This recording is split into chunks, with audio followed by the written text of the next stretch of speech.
This is the She Dares to Travel podcast, and I am your host, Raquella Pollock. After spending a decade managing the #1 travel agency in Canada, I am now here to connect you to women that are taking the travel industry by storm, as well as female business professionals that also have a passion for travel, just like me. We are here to inspire, uplift, and motivate you to not only follow, but plan out your dreams, no matter where in the world they may be. And of course, this wouldn't be possible without our sponsor, Staples Studio, where I am currently recording from. Check them out on their website, studio.staples.ca. It truly is a new approach to co-working with community at its heart. There's access to hot desks, meeting, and event spaces all across North America. So thank you, Staples Studio, for connecting us and sponsoring this podcast. And thank you for listening. Enjoy, be sure to subscribe, and follow along. Hello, all you daredevils out there. It is me, Raquella. Thank you so much for joining us on today's episode of the She Dares to Travel podcast. Today's guest is no stranger to adventure. Alice Morrison has been described as the Indiana Jones for girls. It's quite the title to be living up to, but her stories truly speak for themselves. And I feel that that title is very well deserved. And I would love to know what you think too.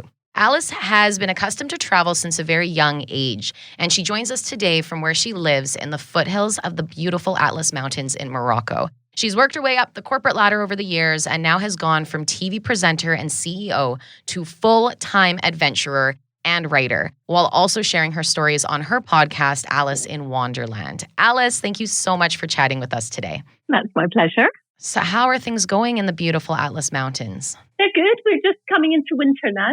So we had our first real snow this week, which is great because Morocco's been suffering from a drought. So we are desperate for good rainfall and good snowfall. So I'm looking out onto peaks of about up to 4,167 meters high, covered in snow, but over a sea of walnut trees. Oh, stunning. Absolutely stunning. And you've been living there for quite a while now. I have. I moved to the place where I live now, a place called Imlil in the Atlas Mountains, about an hour and a half drive from Marrakesh, 2 years ago, about 2.5 years ago. And 2 years ago, November, I came to train for the Everest Trail Race. So I moved to Morocco to train for another race, to train for the Marathon des Sables, which I ran in 2014. And then I was living by the coast and I signed up to run around Everest. Wow. Oh, yep. Of course, you can't train at sea level. You're running at high altitude. So I moved up to this village to get my lungs in order and get my legs in order. And I've stayed. Wow, that is incredible. It is such a beautiful place up in that area, and just the mountains are so stunning. With your travels, I read a bit about your story, and you really have been traveling since a very young age. Well, I've been traveling since a very, very young age because I actually started traveling when I was 6 weeks old. So my story is that my parents were of that generation of Scots. I was born in 1963, and my mum did her, now let me get this right, she had me on the 25th of May. She did her law finals on the 6th of June, Wow. 2 weeks later, and passed. And then 6 weeks after that, we were on a boat headed for Africa because my parents had gone to their university and seen what jobs there were advertised, fancied Uganda, and signed up to be teachers, English teachers there. So off we set. My mum had never left Scotland before, but off we set on the boat and my adventure started. Wow, that is it's almost unbelievable in a way that they wanted to adventure so quickly when you were such a babe, like going out. Well, to be honest, I think the Scots, it's dangerous to stereotype people with nationality, but the Scots, at any one time, 25% of Scots are living abroad. So I think we are a very traveling-minded nation. And my parents, just like all of us, were children of their age. So at that time, people traveled a lot. You didn't have the same kind of extreme concerns that people have now. There's an awful lot of babies in Africa. So my parents didn't see any reason why they wouldn't take their baby to Africa. So I think it was a more robust age, let's say. Absolutely. I think that's fair. Yeah, a very practical approach, right? Very, very practical. That is so incredible. So how long were you living and growing up in Africa? Well, we lived in Uganda till I was 8, and then we came back briefly to Scotland, and then we moved back to Africa again, and I was there till I went to boarding school when I was 11. Was there other languages that you learned to speak while there, growing up there? Well, growing up, I was fluent in Swahili, which was then the national language of Uganda, because like so many African countries, there are lots of tribal languages, quite small tribal languages. And Swahili was kind of the national language. But interestingly, two things. One, unfortunately, I forgot it when I came back to Scotland, because then we went back to Ghana and it wasn't spoken there. So unfortunately, I've forgotten all of it. But secondly, after we left, Idi Amin came into power and there was a lot of civil war, very evil civil wars. Then he was beaten. The next president killed so many people that the Nile clogged up with bodies. And as a result of this terrible time that Uganda went through, they've actually, Swahili is no longer the national language because it was seen as the language of this terrible dictator, Idi Amin. So English is now the national language of Uganda. Very, very interesting. What a very unique story. Because I don't really know anybody or any of my friends over here. None of them have quite an upbringing in another country like that. So it's a very unique way to kind of get thrown right into travel from a very young age. Definitely. True. So then after boarding school you went to, did you go to university at all after that?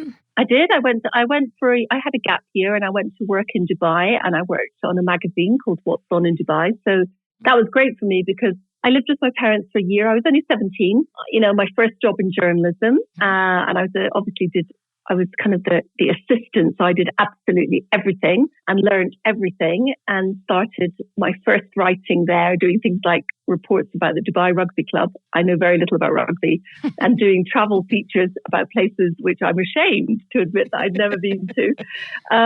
But yeah, it was a fantastic foundation. But then my boss wanted me to stay on with him. And since he's now a multimillionaire, perhaps I should have. But I wanted to go to university. So I went back to Scotland again, to Edinburgh, for study Arabic and Turkish as my next stage. Wow. What was your draw to learn Arabic and Turkish? My parents advised me strongly to do something unusual, and we were living in the Middle East, so it seemed like a natural choice of language. Yeah, very much so. And that language is very, I can imagine it's a very hard language to learn. I know a little bit of Italian. That's about the extent of my other languages that I can speak. But I know with Arabic, it's very much in your throat, right? Like very, is that how you can describe it? Very throaty? Like very... Well, I think it depends. Obviously, yeah, it is a hard language to learn because it's very far from, if you speak English, then you're going to find lots of words in French and Italian and Spanish that you recognize. Yeah. Likewise, in German, you won't be amazed at the grammar and kind of rhythm of German. But Arabic is unlike all of those. But it is a very, very beautiful language, and it's a very poetic language. And it's also a fantastically widespread language because they speak Arabic from, the whole of North Africa, right across the Levant, Syria, Iraq, right through to the Arabian Peninsula. And Arabic, of course, is the language of the Quran, and there are 1.8 billion Muslims worldwide. So I think having learned something like Arabic, it helped me in a lot of ways. One, you stop being scared of languages because you make so many mistakes that after that, it's like I now speak French with aplomb, because I don't care if I make mistakes. I just want to communicate. Exactly. And I think Arabic gave me that, as well as the language itself, which is a very, very beautiful language. And if you listen to the Quran being recited, for example, it's music. So, a lot of people say it's throaty or guttural. I really would disagree with that. I think it depends. And also we say Arabic, but the Arabic in Morocco is not understandable to an Egyptian. Oh, okay. That's interesting. So, really, Arabic is almost like Latin, and say Egyptian Arabic and Moroccan Arabic would be like Spanish and French. Okay. Almost. Yeah. Perhaps not quite as much as that, but classical Arabic is very much a kind of a umbrella language. Wow. So you're fluent then, I would say, in these languages now after studying them. I think what's really cool for me is when the other day I was at the supermarket just getting some veg at the veg counter. And I had like piles and piles of veg. And what happens in Morocco, you take your veg up to the counter and they weigh it and they put a sticker on it. So I had these piles, I'd unloaded my trolley, and a poor bloke comes up behind me. He's got like one banana. So I just said in Arabic, "Oh, just go ahead, no problem." And he went, "Oh, I didn't realize you were Moroccan. Thank you very much." And I was like, yes, You did it. Yes. I did it. That's So fantastic. sometimes I get away with it. More often, to be honest, people in Morocco think I'm Egyptian or Tunisian. Oh, And yeah. people in Egypt would think I was Tunisian or Syrian. So they're like, you speak Arabic, so you must be an Arab of some ilk, but you're not from here. So I'm always a foreigner. Yeah, always a foreigner. Oh, I love languages. That's one thing I think is so important when going and traveling to any country, even if you learn one phrase or a couple, just to speak. And my favorite story is that we were in Sri Lanka, my husband and I. And we were up in this tiny little town. We just needed to get some water. So we went in to get some water. And I said, thank you very much in Sri Lankan. And this little girl was ringing me in and she stopped and stared and she said, wow, you're very welcome in English. And I was like, oh. And then I guess we had a driver with us and he said, oh, she said to her mom after, Mom, she spoke Sri Lankan. Wow, that was so cool. So it was really neat.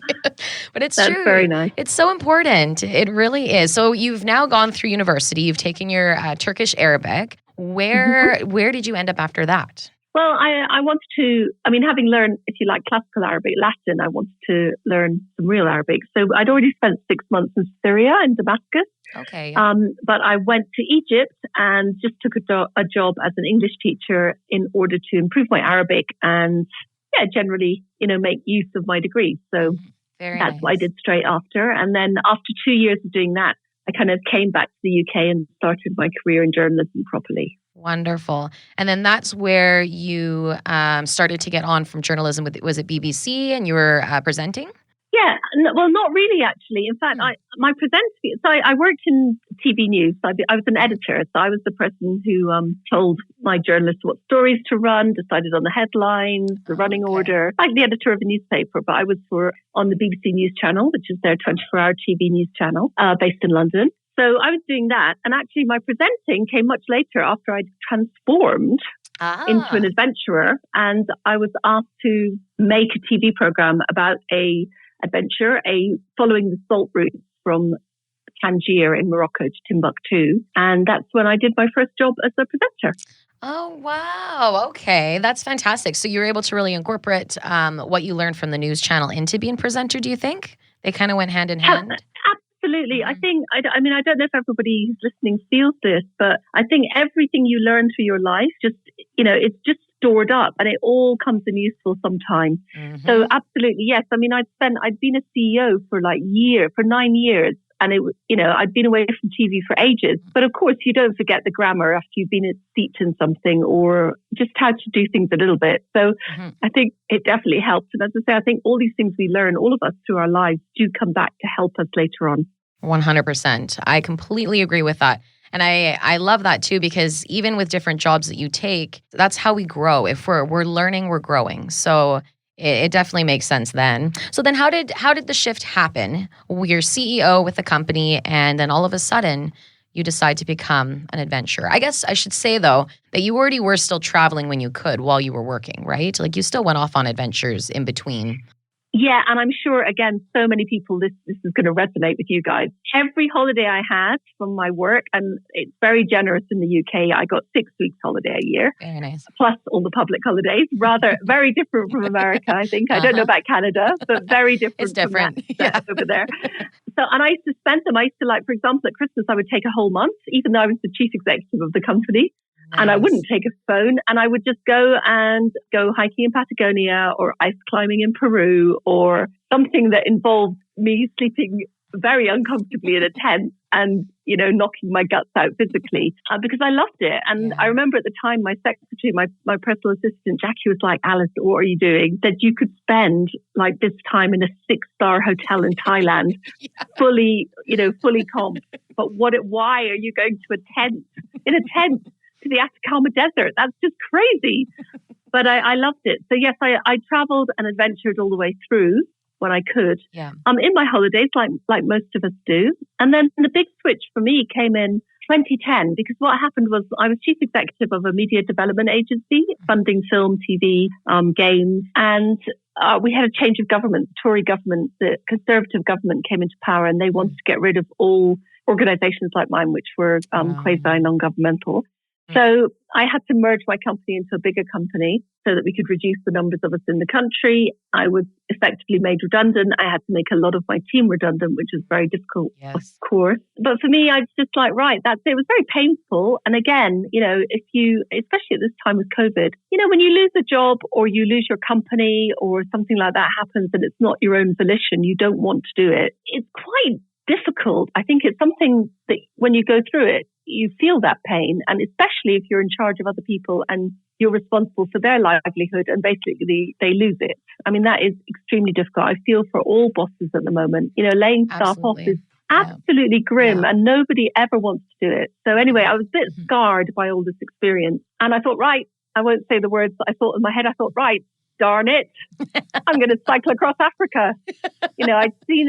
Someone had sent me this link to the longest bike race in the world, the Tour of Africa, the Tour d'Afrique. And I thought, right, I'm going to sign up for it. It was November and it was leaving on January the 6th or 8th. Can't quite remember now. Yeah. And I signed up and off I went, completely untrained. I was going to ask. But nevertheless, ready. Wow. Well, mentally ready because you knew you just needed to go. Especially after all of that. Yeah. Yeah, exactly. And again, really my point about life is, don't overthink things. Don't worry about things too much. Just get off and do things and it will all be fine. I think that's such a great reminder, especially for right now. Like you're saying, with so much loss happening in different industries, even my own as well with, a travel agency too, that it's going to be okay. And you kind of go through this grieving process where you're feeling the effects of everything and it takes a toll on you. And then sometimes you just need something that's such a big change, like go big or go home kind of thing. So it's pretty incredible with no training. So how did that race go? Yeah. How did that go? Well, Well, my training, it was winter, obviously, in England, which is where my home was at the time. And I was, my training consisted of me watching the equivalent in Britain of Dancing with the Stars on a turbo trainer in my front room, having snacks and chocolate. Yeah. And that was it. And then suddenly I'm on a bike and I've got to cycle from Cairo to Capetown, which is 8,000 miles. So the first month was hell. The first month was actually hell. I have to be honest. Wow. It really was hell. Yeah. We were cycling about 84 miles a day. Mm-hmm. That was the average, sometimes shorter, sometimes longer. Yeah. And in Egypt, we had to cycle. You had a time constraint every day because it was a race. So in order to make the time and actually in order to make the distance, we cycled in a peloton. Okay, yeah. I'd never cycled in a peloton before. And it was going slightly faster than I could comfortably go. Okay. But I had to catch on to it or else I couldn't make it on my own. And it really was, there were hours and hours of stress and discomfort in the saddle, just thinking, oh, I can't do this. This is too fast for me. Mm-hmm. And thinking, well, you've got to hang on to that wheel because otherwise you'll just be left behind. You won't be able to do it on your own. You've got to keep on with the peloton and then just keeping going. And that's fine if it's like a minute or 2 minutes or 5 minutes or 10 minutes, but this was literally 7 hours of a day. So that was very wearing and I really regretted not training. But, I got over it. By the time we got to Sudan, I was trained. By the time I cycled through Egypt, my legs and my heart were in much better condition. So it all worked out in the end. But yet it was very uncomfortable. Don't do it, folks. Do train. Do not follow my example. You'll suffer. Don't go in cold turkey here. Yeah, just go in. Wow, and in that heat, I can imagine just the heat alone for your body to kind of acclimatize to that, plus the extra that you're putting on it mentally, physically, it's incredible. But you finished it. How long did it take to finish? It took, now the race, it's like the Tour de France. So you have a stage every day, you have an étape every day. Okay. And we rode for 100 days and we had 20 days rest. Wow, that's incredible. Now your first book came out after this called Dodging Elephants.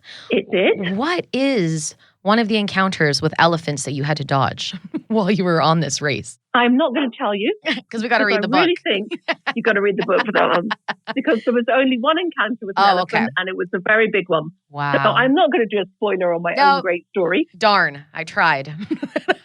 Available on Amazon. Perfect. And it's very cheap. I can't remember how much I priced it at, but it's low. Yeah, I think considering that I risked my life for it. Except for the story. I'm going to check it out because I'm very, very curious how that went because, wow. What an incredible story. And you'd even mentioned your trip from Morocco. Was it Tangier to Timbuktu that you had done? Yes. Yep, for your Yes, so documentary. Mhm. that was really exciting because, I mean, obviously, if you're trying to make your way as an adventurer, I mean, frankly, you can just go out and do adventures. You can start calling yourself an adventurer and crack on, which is exactly what I did. And then I got the opportunity to do this TV program, which, of course, was really, really fun. And I'd never been a presenter before. So that was a bit of a difficult thing to get my head around at first. I'd always worked behind the camera and been the kind of boss. And suddenly I was being told what to do all the time. And I was in front of the camera. It was really odd at first, especially, you have to do lots of things like for TV, like you have to walk up and down a street 5 times so that they've got shots to kind of stitch the story together. And all of that was just interesting. Whenever you try something new, it's exciting, isn't it? Yeah, definitely. And I had an amazing team to work with, Laura and Seamus and Alicia. And we had, and Charlie from Epic Travel here. We just had a really good time and we had great stories. And I'm naturally curious, some might say nosy. So, I am one of the things that my director, Alicia, she's like, the good thing about you is that you're never afraid to dive in and talk to someone. Because I would just grab someone that I thought looked interesting and start chatting to them. Oh, nice. And of course, because I have the languages, it makes life a lot easier. Mm-hmm. So we really enjoyed it. I mean, I do think it was a lovely program, and that's not being vain. It's because of Seamus, the cameraman, and Alicia, the producer director. I mean, really, it's TV is not one person. You do see one person in front of the screen, but it's all the other people who make it happen. And I think that together we did make a really lovely film and highlight, the troubles in Timbuktu, and also just show some of Morocco and Mali's fantastic history, which is always a joy. Very, very neat. I'm going to have to check that one out. I'll have to see where I can get it here in Canada, because Timbuktu always seemed like such a made-up place, really. I know. From here to Timbuktu, people always say, right? So exactly. Yeah. I mean, that's exactly right. And actually, they did a survey once, and 64% of people in the UK didn't know where Timbuktu was. They thought it was a made-up place. Yes. But it is, in fact, in Mali. Mali, yeah. In the desert of Mali. And a very ancient city. Like, beautiful. Very, very ancient. And the home of the richest man ever. Oh, really? According to Forbes' rich list. Oh, wow. So, Mansa Musa, the king, was the richest man ever.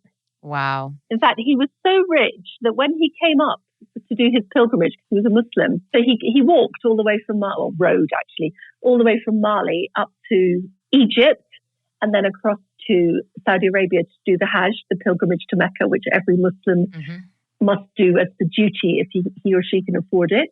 When he did that, when he passed through Egypt, he gave away so much gold that he actually crashed the economy and depressed the market for 10 years. Whoa. Holy. That's incredible. Wow. That is so interesting. So look him up, Mansa Musa. I will. That is so incredible. Morocco to Timbuktu. So how long, because your ending point was in Timbuktu. It was, yeah. Yeah. How long were you there for? Did you stay for quite a while after? No, Timbuktu is extremely dangerous. It's actually the Al-Qaeda invaded it. Timbuktu is a peaceful Muslim city, and Al-Qaeda invaded from the desert, took it over, oppressed the people horribly, and then it was liberated by the French and the United Nations peacekeeping force is still there. And the people want that peacekeeping force there. It's actually the most dangerous peacekeeping force in the world. More people die there than anywhere else in the world, which is a horrible statistic. And there's still just regular raids from the desert. And if that UN force were ever to leave, the Al-Qaeda would immediately take the city again. And they oppressed people. They forced young girls into forced marriages, which is basically statutory rape. They didn't allow people to do any of their work. They wouldn't let people. Timbuktu is famous for its music. They wouldn't let musicians play. They wouldn't even let the men congregate to rebuild the mosques, which they do every year because they're made of clay. So every year they do repairs. They wouldn't even let them do that, and they're meant to be Muslims. And very, very famously, they started burning the books from the great library of Timbuktu. And the books are, it is this incredible treasure trove, the library there. They are Islamic texts from thousands. They are absolutely wonderful. I've held some of them, hundreds and hundreds of years old.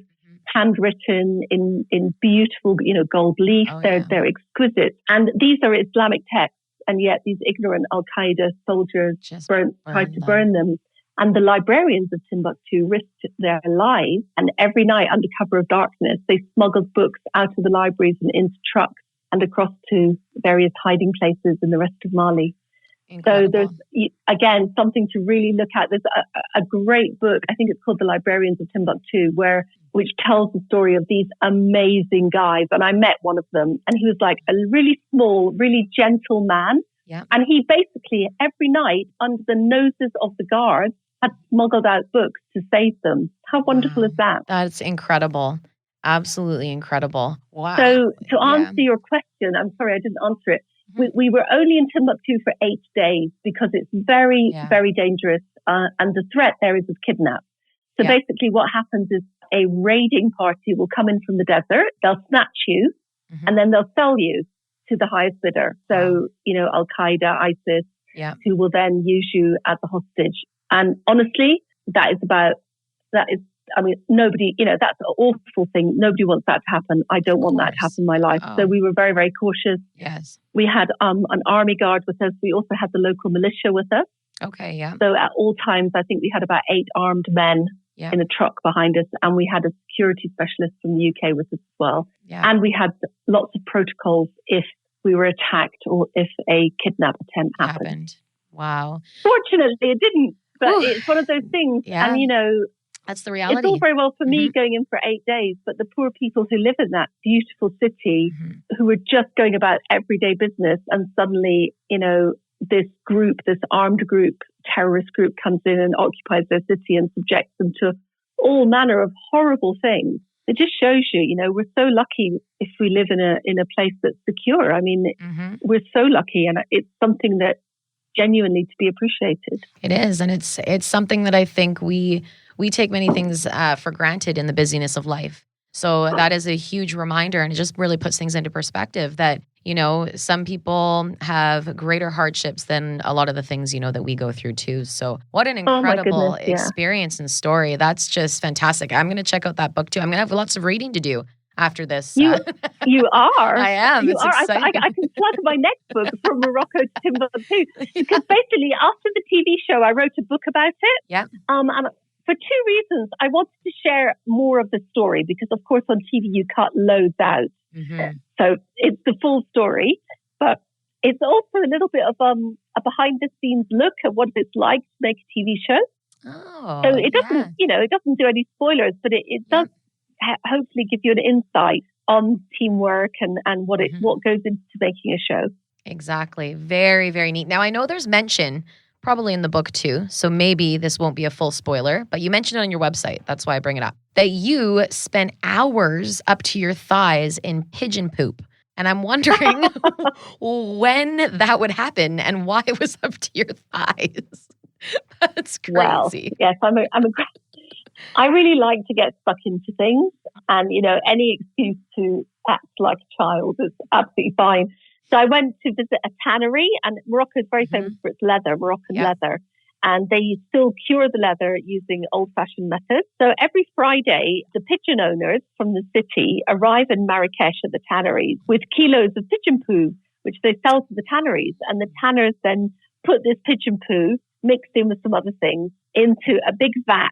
When I say vat, I mean a vat that would come up to your chest and take 10 people could stand in the vat. And then the tanners, when they're curing the leather goes in that, and they stomp on the leather and they pull the hair off. So the pigeon poo is one of the stages in preserving leather. And when I saw that there was a vat full of pigeon poo ahead of me, I leapt into it excitedly to join the tanners in their task. To get into it. But that's funny. My only problem was that, oh no, I won't do a spoiler on that either. That's in Morocco to Timbuktu. All I can say is never leap into a vat of pigeon poo wearing waders unless you're sure that your waders are taller than the depth of the pigeon poo. You got very That's excited. All I'll say. I can see you got excited. Well, I've been to the tanneries in Marrakesh, and I did not have the urge to jump into any vats of pigeon poop. But Did you like the smell? oh, the smell. Oh, and what do they give us mint leaves to smell that, to mask the smell. But it really, I mean, mint smells good, but oh wow, it's something else. You really have to see it and experience it in order just to see what it's all about. But it's a very interesting process how they do that over there. Very interesting. Now, with these races and adventures you've been on, it sounds like you have been very active, even, while you've been working as well. Is there something you would say that drives you to do these races? Like, what is it? What's your motivation behind wanting to do, the Everest Trail race you had mentioned? Or is it always different depending on what's going on in your life? I think the overall urge is to experience new things and to push myself and to challenge myself. That's the overarching urge. And then it's a matter of what's available, where I fancy going. Will I be able to sell any articles about it? Really, there's a number of factors in it. But I think the overwhelming urge is just to experience new things. And I would just like to tell everyone, I'm not at all sporty. I really am not. I mean, I've done big physical challenges, but really they are a means to adventure. Not, I'm not an elite runner or an elite cyclist. In fact, I came last in the Everest Trail race of those who finished. Not everybody finished, but I was the last one.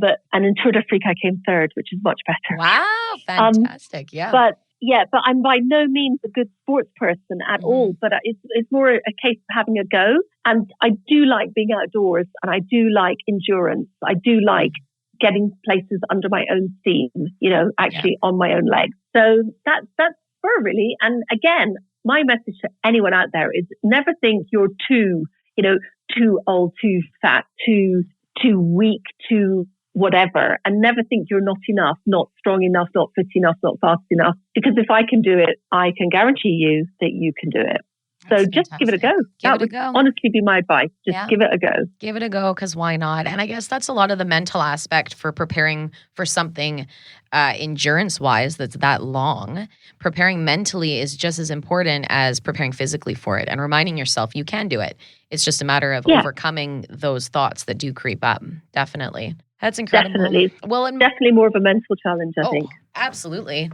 In March of last year, I guess it was, March 2019, you became the first woman to walk the Draw River in Morocco. I did. That trek is how long is that? 1,500 kilometers across desert mountains? Approximately. Yeah. Tell us a bit about that. How did you get involved or even do this trip? Well, I just wanted to, because I'd been living in Morocco at that time for 5 years. I wanted to do something local, something big, and something that was understandable. And a river is always a good one. And it has not been recorded that any woman had walked this river before. So I thought, well, I'll do that. It's a good distance. It goes through lots of different terrain, and it's in Morocco. I'll get to explore more of this country that I really love. And that's why I chose the river. I started off and I had my expedition organizer as a chap called Jean-Pierre Datchari, and he has a company called Désert et Montagne Maroc, and he organized my expedition. So we did that first stage with 5 camels and 3 Amazigh guides. Amazigh is the correct word for Berber. 3 Amazigh men, Brahim, and Adzi. And we walked, took us just shy of 3 months, this 1,500 kilometers across the river. And it was just the most amazing experience. It was just so joyful and so much fun. And I saw and learned and discovered so much. It was so exciting. And at the same time, I had this amazing rhythm. We had the camels, and I just absolutely adored it. I mean, it was just such a journey of kind of light and happiness. And even the hard bits, I know I'm looking back on it, and at the time they were quite hard, but it really was one of those really joyful things. And when I finished it, Jean-Pierre was like, Elise, he's French. He's like, why don't you just do the rest of Morocco? We can join it up, and then you'll have worked from north to south. So that's what I did. And in fact, I just finished my last stage a month ago. Incredible. That's across the Sahara Desert. I did the Sahara Desert between November and February, ending in February 2020. Went into lockdown almost straight after. Yeah. Came out of lockdown, and then we managed to finish the third stage. We started at the end of August and finished in, what are we now? Finished in October. So, wow. I managed to even explore during lockdown, during this crisis, not lockdown because it was post that. So that was something you could never preview happening ever, but actually it added another whole layer to the adventure, having it happen in COVID. Of course, we took all reasonable precautions. Yes, by the way, we weren't, wandering around spreading the disease willy-nilly. But it wasn't. I felt like this last stage particularly. I mean, it was 1,400 kilometers across the Atlas Mountains from the Mediterranean to where we started in Morrison, the gateway to the desert, and it was so extraordinary doing it. To compare, as the whole world is still under the vice of this pandemic. Yeah. Wow. Would you say there was any, in comparing when you did, the first part with no COVID versus now doing the last part with, any major challenges that you would say kind of stick out when comparing the two? Do you mean, were there any challenges because of COVID? Yeah, that anything was a little bit different, or, I mean, everything's different, of course, right now, but yeah, maybe something that was a bit more challenging because of COVID. Well, I think the first thing that was incredibly challenging was the psychology of it. I mean, normally before a huge expedition, we're looking at walking every day for 2.5 months over the mountains. And it's really, I love these things, but they're also quite difficult. To be honest, they are tough. So usually before an expedition, I make sure I'm really rested, that psychologically I'm like really relaxed and stable, that my kind of emotional bank is full, that I'm really ready to do what is effectively, you effectively take a huge deep breath at the beginning of any expedition and you hold it until the last day when you've got to your destination safely, and then you let it go because you have to focus. But this one, we didn't even know if we'd start. We got to our first bivouac, we were told we weren't allowed to start. All through, we'd get messages saying, oh, this governor doesn't want you. Oh, this, we're not sure if you can go here. So all the way through, we worried about being pulled back. Would there be a full lockdown again of Morocco, in which case we'd have to stop. Yeah. So that stress and tension was there all the time. That was very noticeable, not only for me, also for the men, for all of us. And because it's a lot of pivot, it's a lot of change, and traveling now is a very different, it is very much more mental nowadays if you are traveling, just because there's so many things that can change. And I think a lot of people have to be prepared for that moving forward. Exactly. Yeah, very much so. You make a really good point. And then, of course, we had to be in fairness, we were walking through the wilderness. We did meet people, and we did not meet one single person who had any connection with COVID whatsoever. Yeah. No one in any of the regions we were in had heard of anyone in his family or friends who had COVID, to the extent that really people were almost beginning to feel it wasn't true, or that it was just a disease of the cities. Because where we were, it's very, it's in the wild places, it's in the wilderness, but we did pass through villages. I'd had a test before we started. Where I live, there's not been one single case of COVID for a 20-mile radius. Okay. So, I mean, in as much as anyone can say they're pretty very sure, so. we were absolutely sure we were safe. And of course, we formed our own little bubble with me and the 3 men because we were our own little bubble. And we were also outdoors all the time because we were in tents. Yes. We felt very confident. And what we did when we met people was we just took our cue for them. So if they were wearing masks, we had our masks with us at all times. We put them on. If they, we always approached with caution, not because of us really, but because of them, to respect their wishes. But really, the people we met, they wanted to greet us. They wanted to shake hands. We were in the wildest regions, so no, we didn't, bump. Some people wanted to bump elbows, and then we would. We just took our cue from the communities we were in. Perfect. And we arrived safely, and none of us have COVID.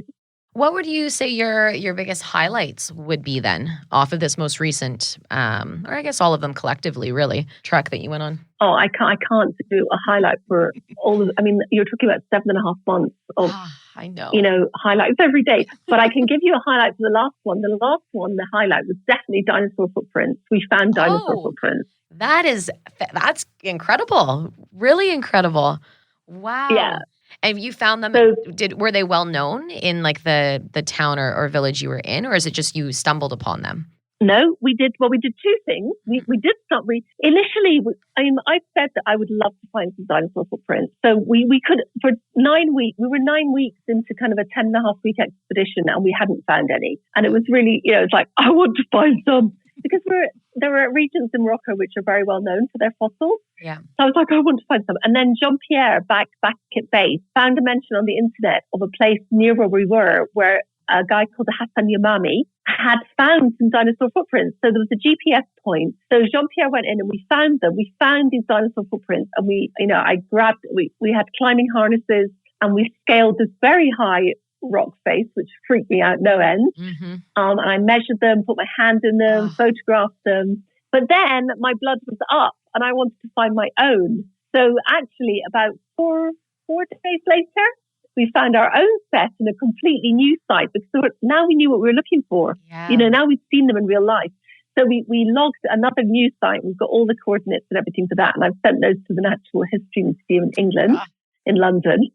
And I then also wanted to go back to Agorska, the area that we'd seen the first ones in, and do some more exploring and find my own in that region. Because I knew that, this guy had found 3 sets, and I thought, I bet I can find more. So we went back, 2 of us went back, and actually we found another really good couple of sites. Oh. So it was a really exciting time. That's so exciting. I like how many people can say they've found and discovered dinosaur footprints.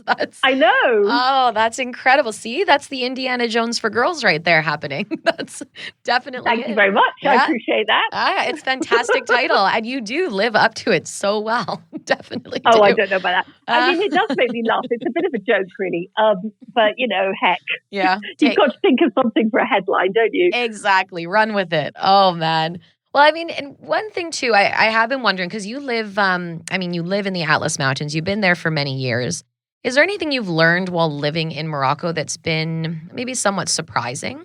I think what I've really learned here is to be patient. And patience was probably something that I didn't respect as a good quality, because, I am by nature quite an impatient person. I want to get things done. I want to, do it now, get things finished.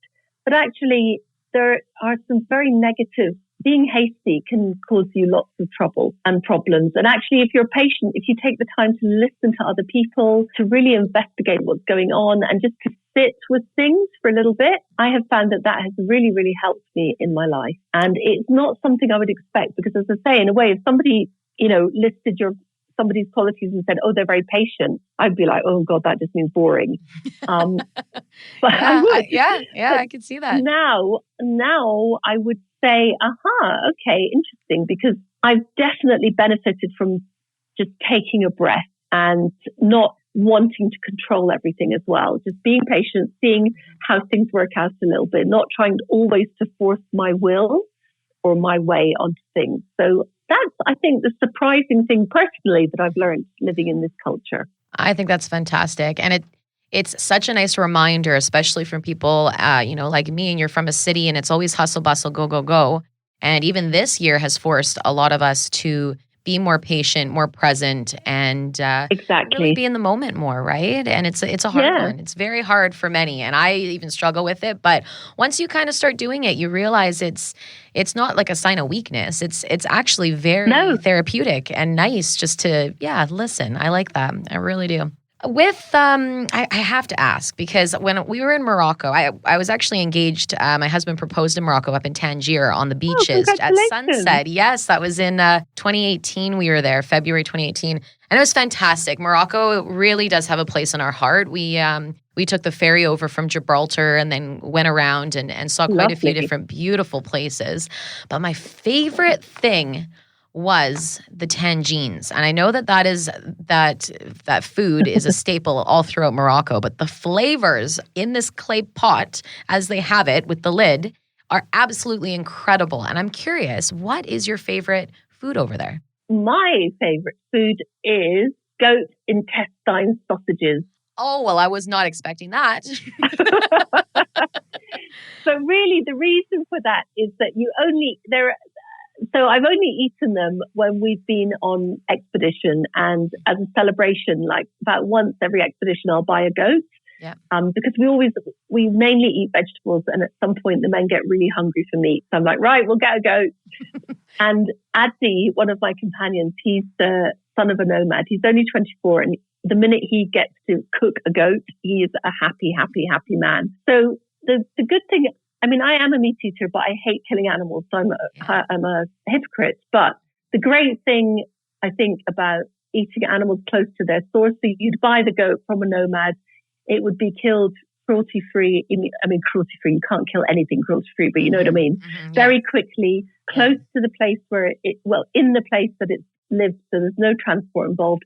And then basically you eat every single part of that goat, everything. Mm-hmm. And so the bit that Addy really is his kind of speciality. And the first time I had to eat it, I was almost sick. But now I've come to kind of just accept that this is part of the festivities. Mm-hmm. So he makes these sausages, which is basically, wait for it, this is so grim. So you take the goat's trachea, you know, the voice box, cut it up. You wrap it in belly fat. Oh, wow. And then you tie the whole thing up with cleaned out long intestine. Wow. Which is like string. Yeah. And then you cook it over the charcoal fire, or the wood fire, which you burn down to embers. And then you have to eat this thing. It's called kordat in Moroccan. Wow. And it's very, very traditional. And the nomads love it. It's like their kind of best dish. They absolutely love it. So there's no way when Addy handed me this thing, which just looked like it looked like a severed penis. I am not joking. I was like, oh my God. And he was like, oh, they call me Zahra. Zahra, you're going to love this. I'm like, oh God. Yeah. So I bit into it and the trachea, so it's completely rubbery and fat. Wow. And the trachea is crunchy. Oh my God. And it's delicious. The deliciousness was more in the pleasure that Addy had in cooking it and in offering it to me, and the relish with which my companions, Addy and Brahim, just wolfed down these things. And of course, you know, I ate one whole one, and then I was like, oh my God. They were like, Addy was like, oh, have another one. We've got plenty. And I was like, no, guys, you eat up. I'm full. I'm really full. Yes, thank you. I'm good. Thank you. Oh, that is amazing. What an experience it is. And there are many places I've learned, because I remember we were in Jamaica in the Caribbean, and I was like, oh, look, they've got their pet goat outside. And the driver that we were with was a local guy, and he's like, what? Pet? No, we're eating that for Christmas. Like, this is what we eat for the holidays. Like, you know, you grow the goat for many years. Yeah, it's like for a festive celebration. And I was like, oh, okay, got it. But, it's so good. Yeah. It is. It's one of those things, isn't it? It's like, as I say, you know, I do love to eat meat, but it's always the thought when you have to kill the animal. Yeah. But I think it is good then to eat every single part of it. We eat everything, the head, everything. In fact, only last week I had one of my friends made me a tagine, a speciality here of a Jewish dish, actually. The Jewish community used to make for the Sabbath, and it's called tahina in Darija, and it's basically jellied cow's feet. Oh, wow. Yeah. So once again, I had to just... Gotta try it. Oh. Well, no, if somebody makes you like a special celebration dish, you can't sit there and go, jellied calf feet. No, please. So you just grin. Yep. And off you go. And off you go. Just like your advice before. If you're thinking of doing something, off you go. Just do it. Yeah. That's all you can do. Absolutely. Oh, I love that. I really do. Well, where can people find you? Social media, website? I'm so easy to find. So my website is alicemorrison.co.uk. And if you can't remember, just Google Alice Morocco and you will find me. And all my links to all my social media, I've got a podcast, Alice in Wonderland. I'm Alice Out There One on Twitter and Instagram. My YouTube channel is Alice Morrison. And I think that's it. And all my books are on Amazon. Perfect. There you are. I love it. I'll be checking them out. It's so exciting. And I just want to thank you again for sharing your incredible journey and stories with us. It's so inspiring. Oh, my pleasure. Oh, it really is. And it just brings the joy of travel back. And it's something that I know so many of us really do love and miss. So I appreciate you chatting with us today. Oh, you're welcome. And I mean, you know, great that you're doing this podcast and just keeping the travel vibe alive.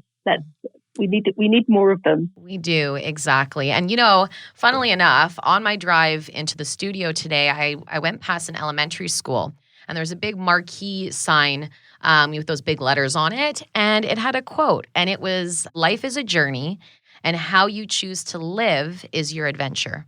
And I thought that was so fitting and meant to be Yeah. for today's chat, because it is true. How we choose to live really is our adventure. And there's so many different ways we can do it. And I mean, not only are your stories inspiring, but the way that you've truly immersed yourself into a different culture while learning so much and tasting your way through the country is something really to admire. And I mean, not only that, it's also your determination and your positive outlook when it comes to these challenges or really these goals that you're setting for yourself. And it's a great reminder to all of us as humans that we are capable of more than we think. And sometimes we just need to be pushed way outside our comfort zone in order to see what we can accomplish. So it is pretty incredible. Absolutely. Absolutely. And I know that every single person who's listening can, you do have that power within yourself. And if you want to use it, just go for it. Use it in your everyday life. Just have a little adventure in your lunch hour. Exactly. I think mini adventures are the way forward.